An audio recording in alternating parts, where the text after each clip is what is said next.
Full of hilarious dialogue and silly minigames, Night in the Woods brought us a surprisingly human narrative, even though it's starred by a squad of cute but non-conformist cartoon animals. Hi, I'm Jacob with the Leaderboard, and we're here to solve the mystery of Possum Springs, where the mundane meets the supernatural. Open your nightmare eyes and be ready to do some crimes, cause we've got 107 facts about Night in the Woods. Let's get started.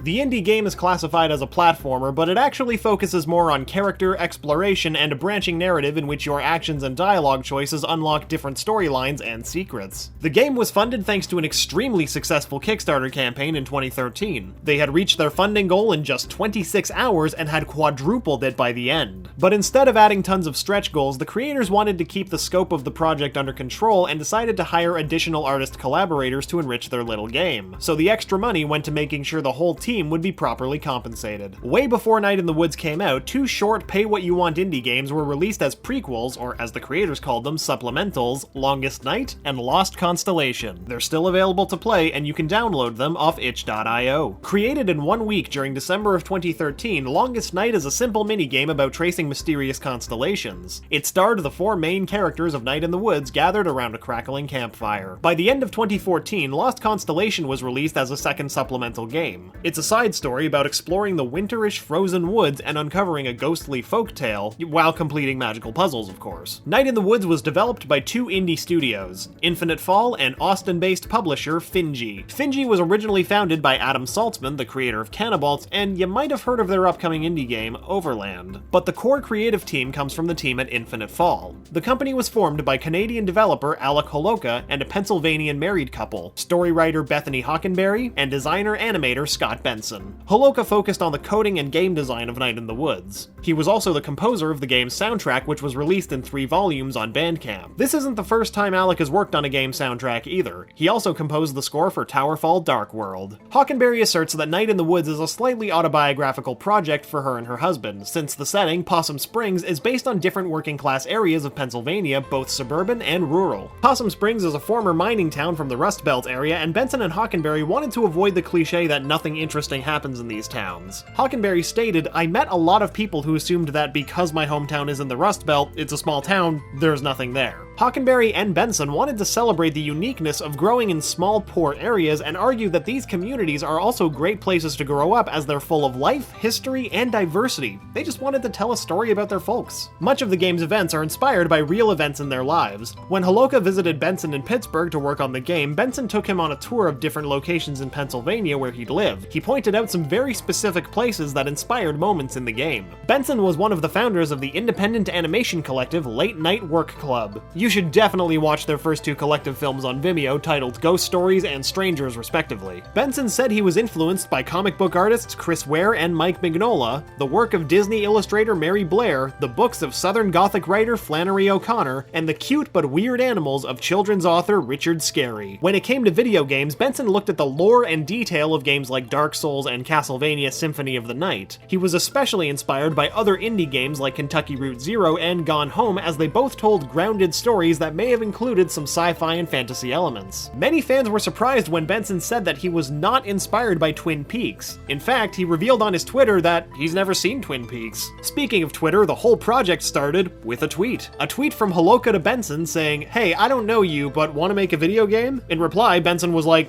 "Sure." That laid-back origin seems oddly fitting for a game like Night in the Woods. Night in the Woods was developed using open-source software like Unity and Yarn, but they were modified and customized by Holoka and his collaborators. For instance, the team used a heavily modified version of Unity as a game engine, allowing them to easily adjust things like the amount of assets, gravity, or colors in a simple way. A modified version of Yarn was used to handle all the dialogue and manage all the text files in the game. It was inspired by the simplicity of Twine, the popular free tool to create interactive stories. If you don't know how to program but you want to tell a story, check it out. Night in the Woods was released in North America on February 21st, 2017 for the PC, Mac, Linux, and PS4. It was released a week later for our European buddies across the pond. Night in the Woods contains about 136,000 words of dialogue. Seeing as the average text-based RPG has between 50,000 and 100,000 words, yeah, that's a lot. And around 130 unique characters were designed to populate the game. So that would explain why it feels like a real town full of life. But let's talk about about our favorite animal squad. The 4 main characters are May the cat, Bee the crocodile, Greg the fox, and Angus the bear. Not everyone knows that these are actually their nicknames. Their full names are Margaret Borowski, Beatrice Santello, Gregory Lee, and Angus Delaney. Every friend speaks with a particular color, which helps keep track of who's saying what. White is for May, yellow is for Greg, orange for Angus, blue is Bee, and green is Germ, a side character that we'll get to soon. Stay tuned. May is the main character and drive of Night in the Woods. She's a college dropout for unknown reasons who goes back to her small hometown of Possum Springs. As she reconnects with her friends, she'll realize that things have changed, not to mention the strange events that are about to happen. The symbol on May's shirt, according to Benson, is just a typical mathematical null set symbol. May would have simply chosen the shirt because she thought it was cool back in school. What Benson didn't realize is that this symbol can also stand for non-binary gender identity. While Benson and Hockenberry weren't really exploring non-binary gender with her, they're happy about this nice coincidence. Since May isn't traditionally feminized, some fans immediately celebrated the symbolism of her shirt. May does identify as pansexual, though. This was succinctly stated in the game and confirmed by Benson. May's grunts while jumping are the voice of Night in the Woods sound designer M. Halberstadt. When the team considered using voiceover for the whole game, she was supposed to be the official voice of May. She's also the voice of both Garbo and Malloy. May carries around a journal in which she writes and draws whenever anything cool or noteworthy happens around her. There are 99 different journal sketches to unlock throughout the game, but you can only get them over multiple playthroughs. May experiences 4 different dream sequences during the game. The first one is a drunken, destructive nightmare where you smash cars, lights, and signs with a baseball bat. Some fans argue that the dream's meaning can be inferred once you know more about May's past experiences before coming to Possum Springs. The next dreams, however, follow a different pattern. They're more like platforming/musical quests where you explore uncanny landscapes. You magically light lampposts while looking for the specters of 4 mysterious musicians. Who are they? In these dreams, you also encounter different magical giant animals, and they're a bit creepy. Their significance is still debated by fans. Are they related to the lore of Possum Springs, or to May's past? Other fans question whether these are indeed dreams or astral projections. The original Kickstarter pitch mentioned that May has mysterious abilities, so some fans argue that the dream world is in fact a spirit world version of the town of Possum Springs where gods and ghosts live.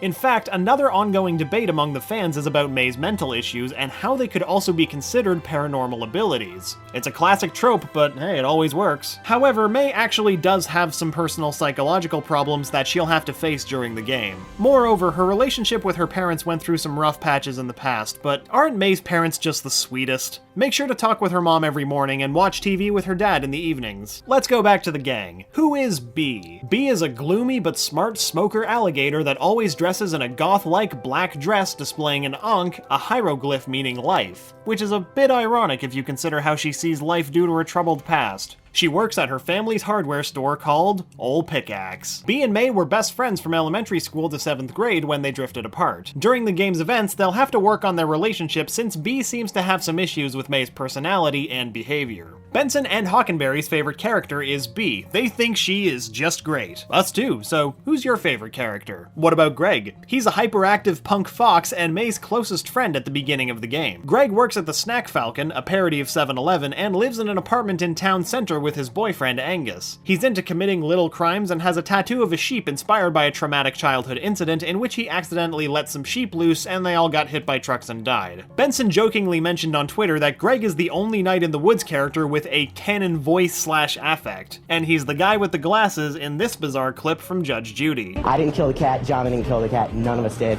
because we only smashed stuff outside. Fans poured their love for Greg right after the game's release. Maybe it's his excitable personality, or maybe it's the wobbly way he moves his arms and slams tables. His "got cups on my ears" moment went viral immediately and has been immortalized in all kinds of fan art. Last but not least, Angus is the 4th member of the Night in the Woods core gang. He works the day shift at Video Outpost 2, and he manages to wear a fedora and still look pretty cool. Stoic and shy, he follows scientific reasoning and always dismisses paranormal activity, although he has an interest in it. Greg and Angus are said to be the only gay couple in Possum Springs, and they plan to leave town once they save enough money to move. While the game isn't necessarily specific to LGBT experiences, its creators just wanted to simply portray this feeling of being disconnected from a larger gay or queer community. There are more side characters that hang out with the squad. Germ, also also known as Jeremy Wharton, is one of them. He's a bluebird who lives in the woods, and his troubling past is tied to the main mystery of the game. Hang out with him to unlock a thrilling side quest. Germ has a wild possum pet called Rabies. He says that he found Rabies cold and alone, so he bought him some chips and an ice cream. Meeting Rabies unlocks an achievement. Oh, and the possum knows how to speak. If you check the message board right next to the train station, you'll find a missing sign. Casey Hartley is a teenage cat that disappeared around a year ago. She was friends with everybody in the gang, but completely vanished and never got in touch with them. What happened to her? Or if you explore the rooftops, you can find Laurie Myers, a teenage rodent with a passion for horror films. Her name is a little homage to NoFX's song Laurie Myers. Oh, and you can also hang out with her and unlock a side storyline. Selmers the bear is another beloved character to the fans. She's a former convict and a recovered drug addict and is a friend and neighbor of May. You can develop a growing relationship with her if you listen to her poetry every day. Yet another unique character of Night in the Woods is Jackie the anti-fascist goat, one of Bee's best friends. Jackie is also the only confirmed trans character in the game. There used to be a segment in the game that talked about Jackie's transition, but it was removed. The creators wanted to keep it in the game, but forgot to put it back in, so they've discussed releasing a patch to finally re-include the scene. Pastor Karen was slightly based on Holoka, as he was a liberal speaker for a church in his past. The way they both see the church is similar as well, at least regarding the way they both see God, which you'll find out when you play the game. We're gonna list all of the wacky minigames scattered throughout the main game, so beware of spoilers. The first is, of course, Band Practice, a Guitar Hero-like minigame where you control May's bass playing. The 3 songs you play throughout the game are called Die Anywhere Else, Weird Autumn, and Pumpkinhead Guy.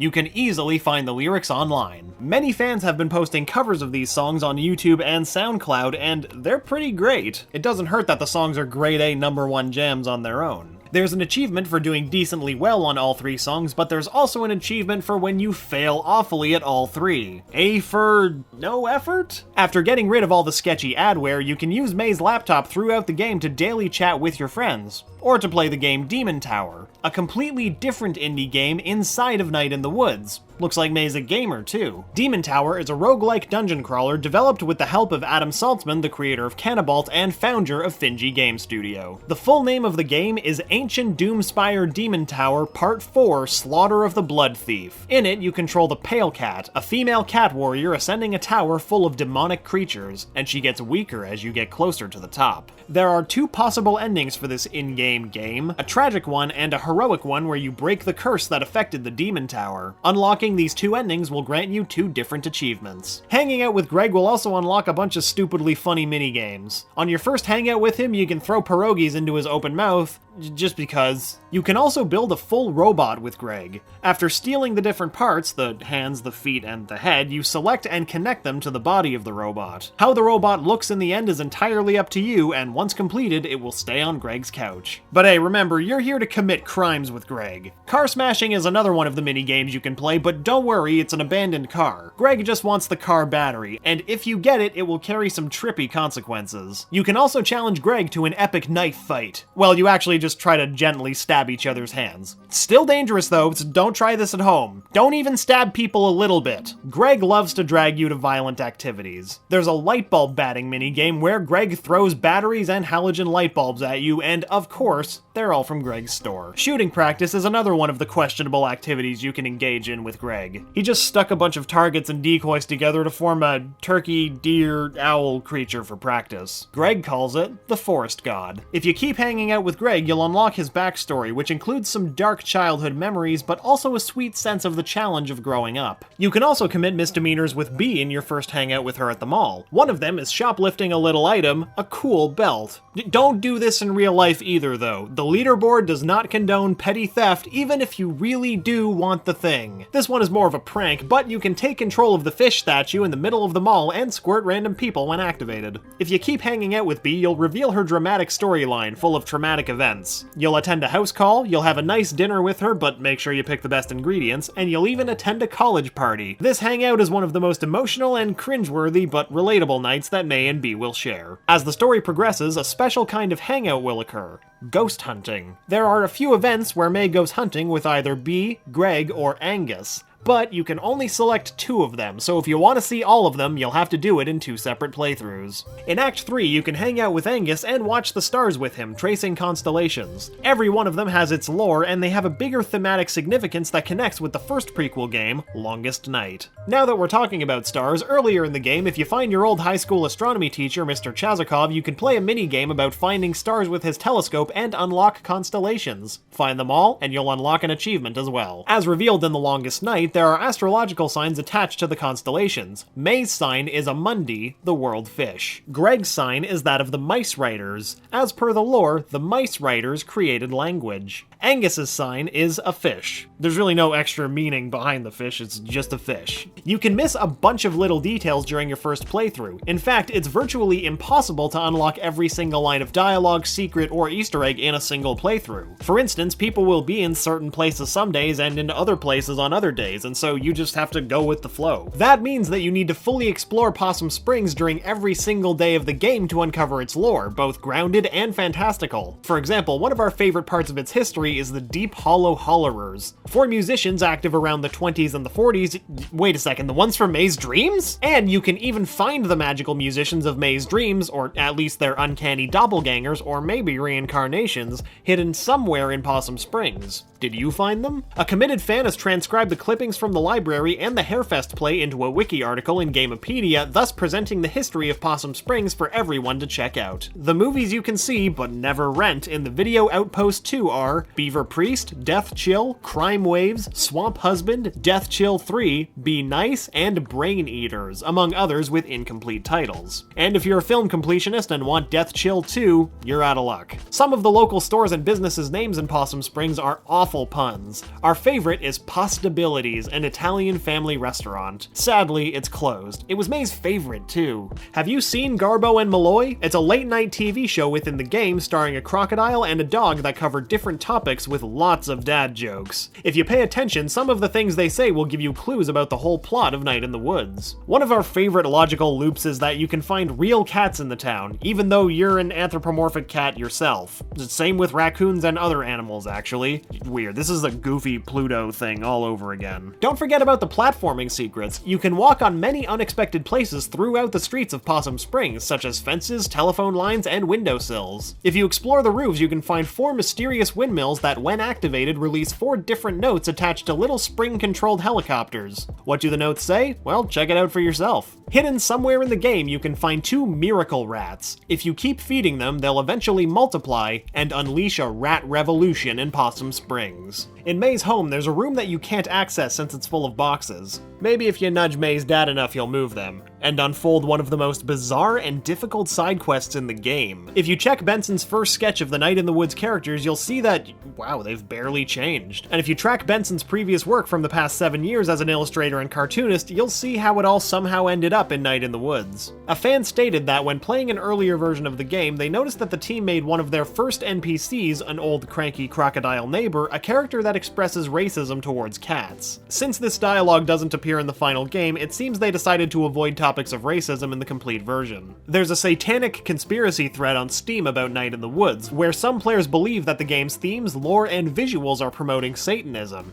Well, there is a side quest in the game where you help some teens find 3 hidden pentagrams inscribed in different parts of Possum Springs, so maybe they're not totally wrong? Benson hopes the players won't feel the game is a nihilistic experience. Instead, he hopes that they see it as a game about hope in times of uncertainty and change. As the game itself states at one point, nothing can save us forever, but a lot of things can save us today. Benson already has an idea of what a Night in the Woods sequel would be about, however, the team wants to explore other projects for a while before really committing to a sequel since it already took up so much of their lives. In fact, the last weeks of development were so intense that they nearly killed Benson. After many days of working over 20 hours, he walked into the kitchen, passed out, and wanged his forehead on the floor. He had blacked out for a while until his cat woke him up. Luckily, it was only a mild concussion and he turned out okay. It's like May had escaped from the game to wake him up. At the time of recording this video, Night in the Woods holds a Metacritic score of 87, with excellent reviews from The Guardian, GameSpot, and IGN. On Steam, the game has 95% positive reviews from a total of 2,000 reviews, making it part of the pantheon of the overwhelmingly positive reviewed games. Even Arby's tweeted about Night in the Woods the night of its release, making it one of the few indie games that has been promoted by the meaty fast food corporation. Wait, does that mean that Arby's has promoted other indie games? Is there a Welcome to Night Vale game that I don't know about?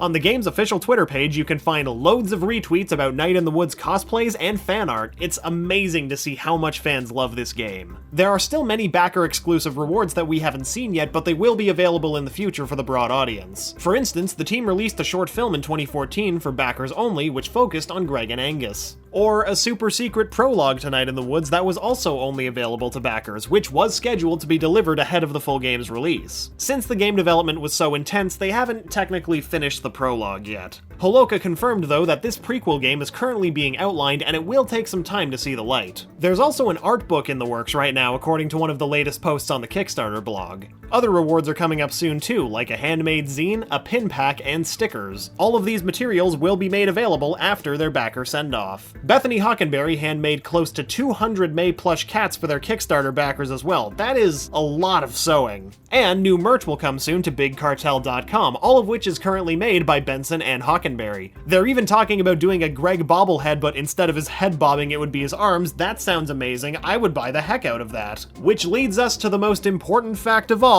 Greg rules, okay? Once again, I'm Jacob, and thanks for watching 107 Facts About Night in the Woods. Have you played yet? Who's your favorite character? What journal pages or other tidbits have you unlocked? Comment below and let us know. Don't forget to click the bell icon to become part of our notification squad, and if you like getting more from your games, subscribe to the Leaderboard, where we help you game smarter.